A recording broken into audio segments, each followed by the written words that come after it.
Hello, and welcome to Facing Your Fears and Turning Fear into Courage. Today, we're going to talk about a very positive aspect of this program, and that is learning to love fully, allowing yourself to love fully, not being afraid to love, and not being afraid to be close. So let's look at that, because if you look inside, there was a great book called The Dance of Intimacy, and it talked about how we need a certain amount of space to be in a relationship with someone else, whether that's our partner, our children, our friends.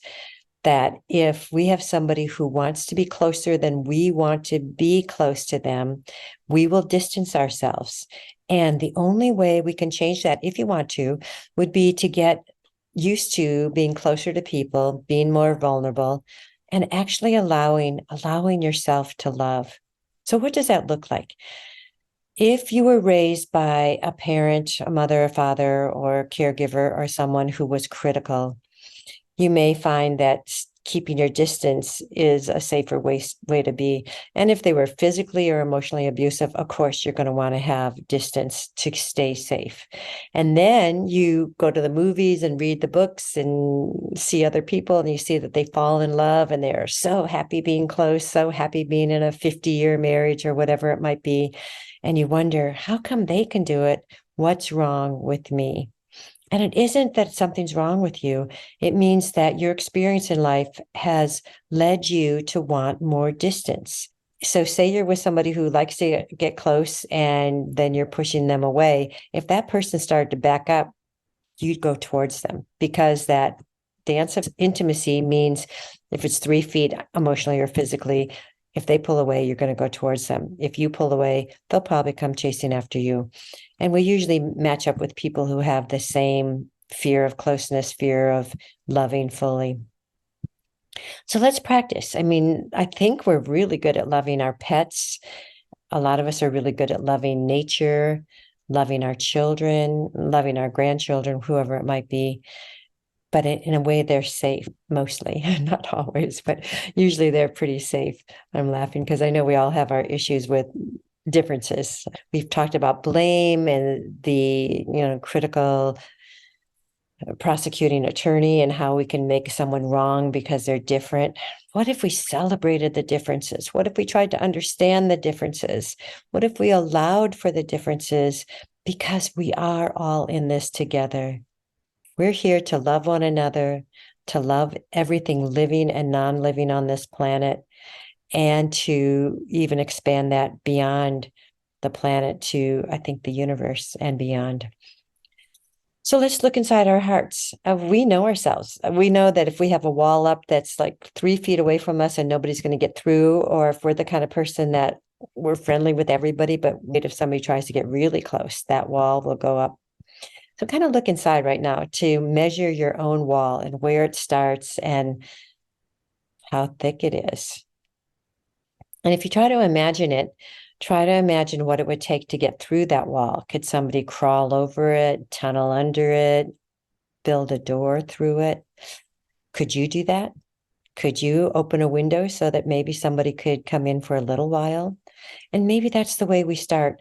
I know that for myself, I even had to get used to talking to somebody on the phone even a minute longer than I'm comfortable with, because I was safe outside. I was safe away from people. I was safe when my mother couldn't reach me emotionally or physically.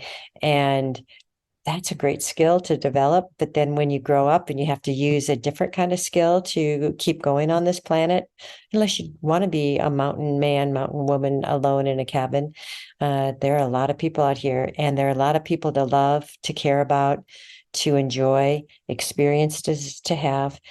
And when that heart opens, it can actually feel painful, because you're allowing yourself to care, even just 1 degree more than you're used to.